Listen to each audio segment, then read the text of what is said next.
A few moments later.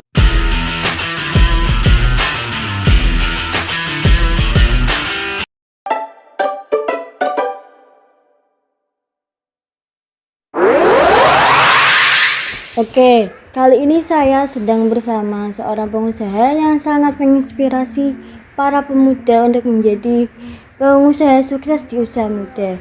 Nah, untuk pertanyaan yang pertama, apa sih yang menginspirasi Mas Uyut untuk menjadi pengusaha muda? Saat kuliah ya, itu semester 6 ada tugas kewirausahaan di kampus. Nah, kebetulan kita ada 5 orang mencari bisnis yang masih jarang di Jogja ini. Nah, kebetulan bisnisnya itu boneka. Nah, boneka itu pada saat itu tahun 2013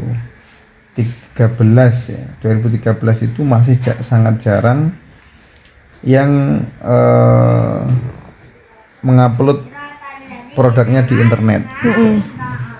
Jadi inspirasi saya adalah kenapa pada saat itu produsen banyak, ada di Bandung, ada di Surabaya dan sebagainya, tapi jarang sekali, bahkan belum ada yang diupload di internet. Oke.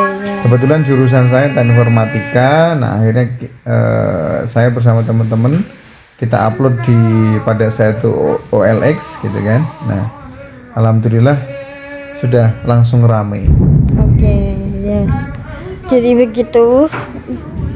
Untuk pertanyaan yang kedua, kan awal mula itu kan pasti membutuhkan biaya ya Mas ya. Nah, itu pasti biaya itu dari mana dananya? Nah, tentunya kalau seorang mahasiswa itu tidak punya dana ya. Modal itu tidak harus dana, tidak harus sesuatu berbau material, tapi modal adalah tekad kita, keberanian kita untuk memulai sesuatu. Nah, pada saat itu talenta atau kelebihan yang saya punya yaitu posting di internet. Jadi produk itu saya post di internet pada saat itu, bukan OLX ya, Toko Bagus. Nah, Toko Bagus kita upload di situ. Nah, kemudian responnya bagus gitu. Pada saat itu kan mau musim pilkada ya, atau pemilu serentak kayaknya. Nah, itu pemilu, kemudian responnya bagus, dari Jakarta langsung order, dari mana-mana seluruh Indonesia order. Alhamdulillah kita kewalahan. Jadi intinya modal itu tidak melulu material, uang dan sebagainya, tapi tekad kita untuk memulai sesuatu, dan kita punya Allah yang selalu mengabulkan niat-niat baik kita. Oke, jadi begitu. Berarti pertama kali itu lewat online ya Mas ya? Iya, betul. Oke. Terus yang selanjutnya itu apa sih? Gimana sih cara seseorang konsumen agar percaya pada marketplace kita? Nah, pada saat itu memang kebetulan yang rezekinya ya, memang rezekinya sudah diatur gitu. Yang posting kan cuman kita. Akhirnya orang-orang itu percaya ke kita karena kita juga menunjukkan produksi-produksi kita gitu. Nah, pada saat itu kita juga langsung bekerja sama dengan penjahit gitu, yang punya mesin jahit. Kita kerjasama, Bu, saya punya ini kita jelaskan, kemudian penjahit kebetulan dia mungkin kekurangan kerjaan dan sebagainya, akhirnya mau kita kolaborasi gitu kan. Bu, Ibu yang menjahit, saya yang mencarikan market gitu kan.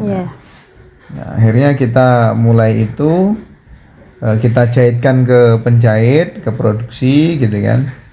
Nah, saat sudah banyak gitu, nah terus kita bisa memulai produksi sendiri gitu. Tadi apa kendala ya? Enggak. Awal agar konsumen percaya pada marketplace. Oh, ini nganu ya, dekat nanti ya. Iya. Oke, jawabannya tak ganti ya. Ya, jadi gimana supaya percaya? Ya kita harus menunjukkan kalimat-kalimat yang bagus, kemudian penjelasan kita itu betul-betul berkualitas gitu, dan juga kita harus mencari partner ya, karena belum punya modal, jadi harus mencari partner penjahit ya atau konveksi yang bisa menjahit boneka. Nah saat itu kita menggait konveksi yang betul-betul memang menjahit boneka dan punya karyawan gitu. Pasar kita masukkan ya ibaratnya sebagai maklar lah gitu. Maklar, kemudian kita masukkan jahitan, kemudian konveksi tersebut menjahitkan, jadi percaya gitu. Karena ada realnya gitu, walaupun kita sebenarnya cuma kerjasama, bukan punya sendiri gitu. Oke, jadi begitu. Untuk pastikan para pembisnis itu kan ada tantangannya. Nah, awal mula tantangannya untuk para pembisnis itu apa, Mas Yud? Tantangannya adalah harus segera dimulai. Oh, ya. Apapun risikonya harus melangkah.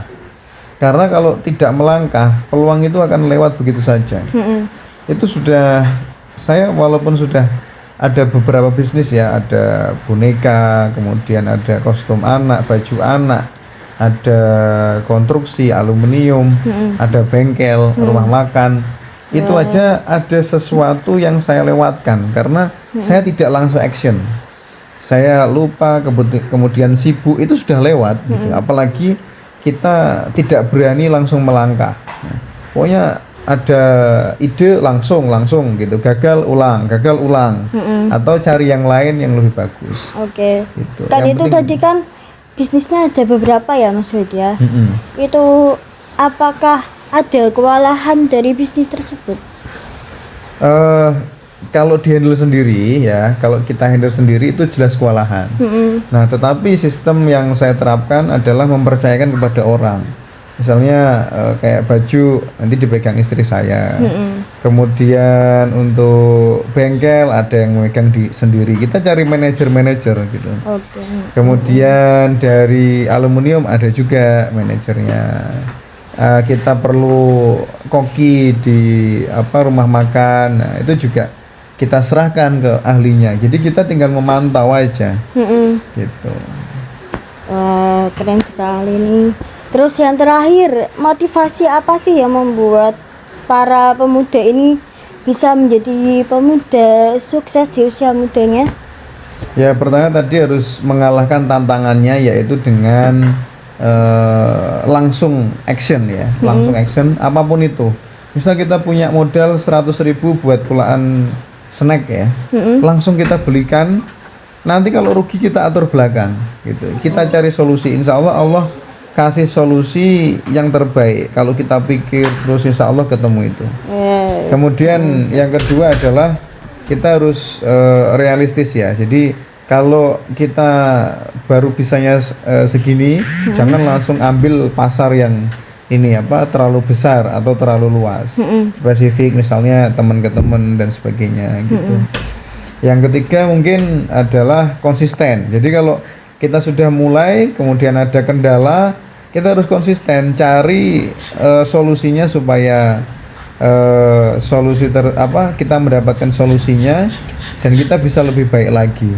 Kita tingkatkan terus, kemudian ada halangan lagi kita cari solusinya sampai kita menemukan benar-benar jalan yang kita cari begitu.